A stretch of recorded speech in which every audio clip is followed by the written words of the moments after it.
In a near-future city, people no longer gather only in coffee shops or parks.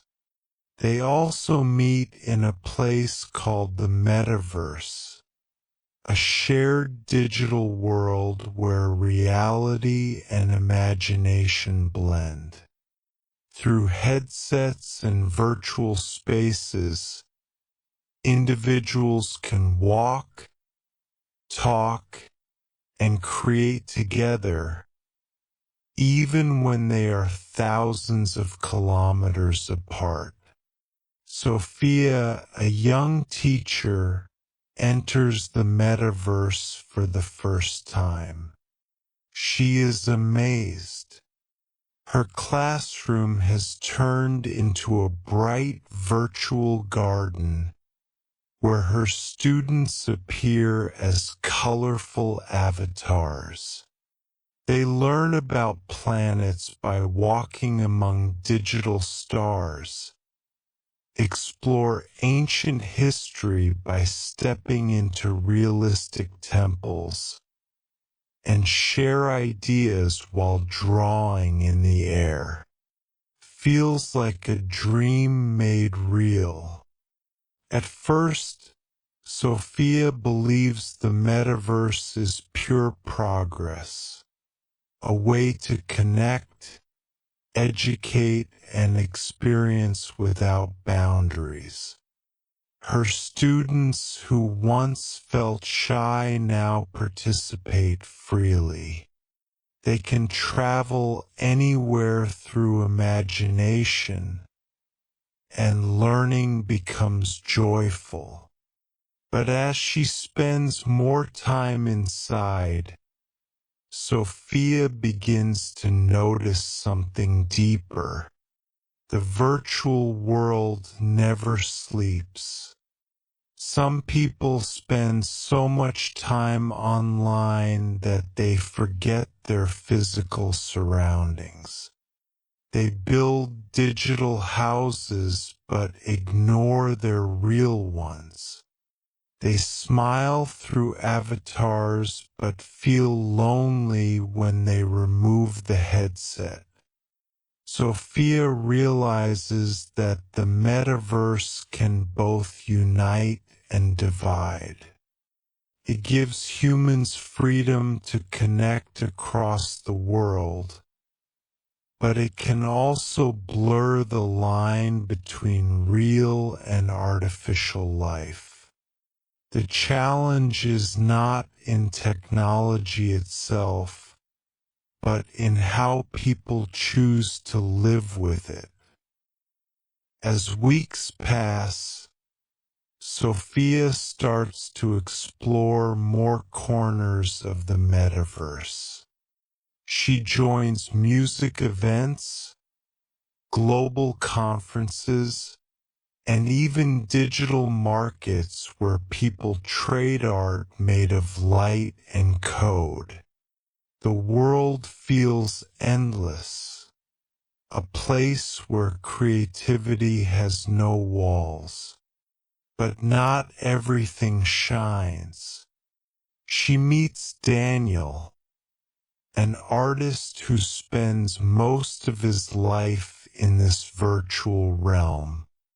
His art is admired by thousands of avatars, but in the real world, his studio is empty and his phone rarely rings. He confesses that while his digital life is full of attention, his heart feels hollow. He misses the smell of paint, the sound of rain, and the warmth of real hands.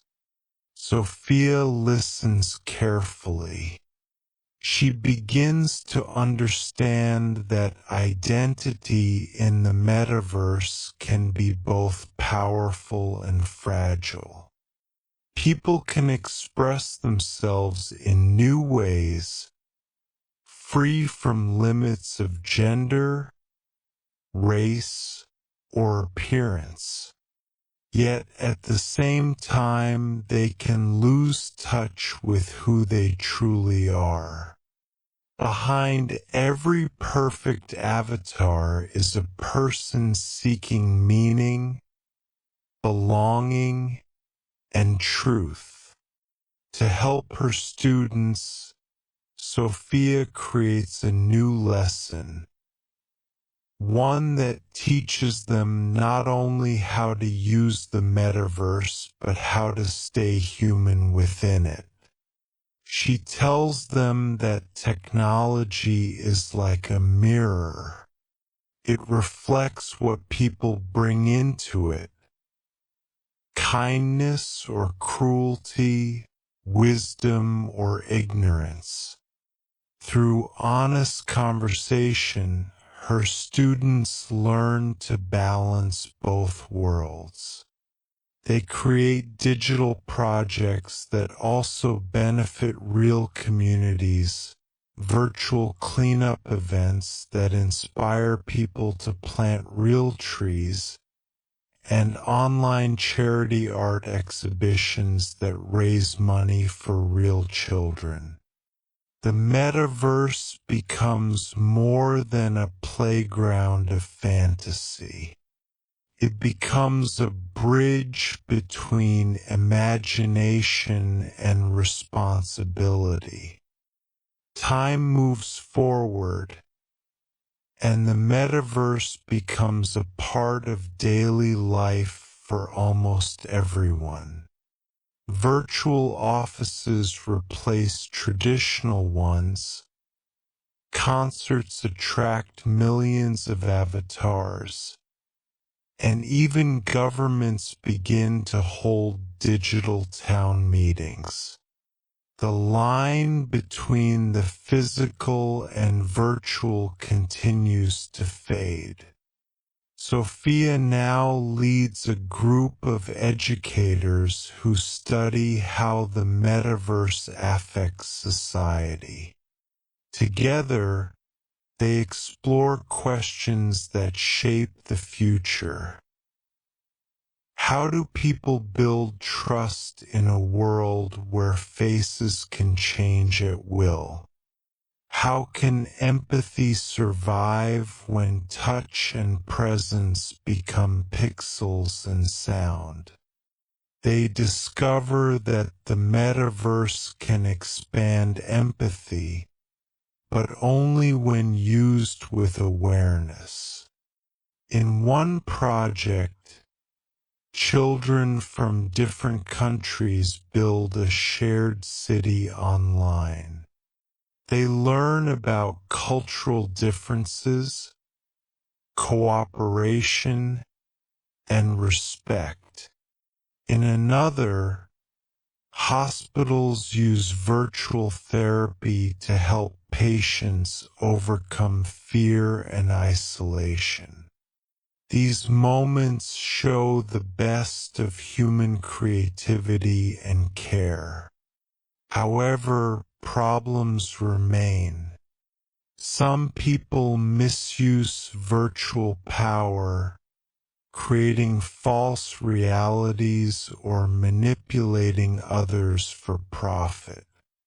Companies collect personal data to predict and influence human behavior. Sophia realizes that ethics and digital citizenship must grow as fast as the technology itself. She helps create a digital harmony charter, a guide for how people should live responsibly in virtual worlds. It teaches respect, consent, truthfulness, and emotional honesty. The goal is simple: to make technology serve humanity, not replace it. One evening, Sophia removes her headset and steps onto her balcony. The real city glows under the night sky, alive with lights and voices. She smiles, knowing that both worlds, real and virtual, can exist together if guided by wisdom.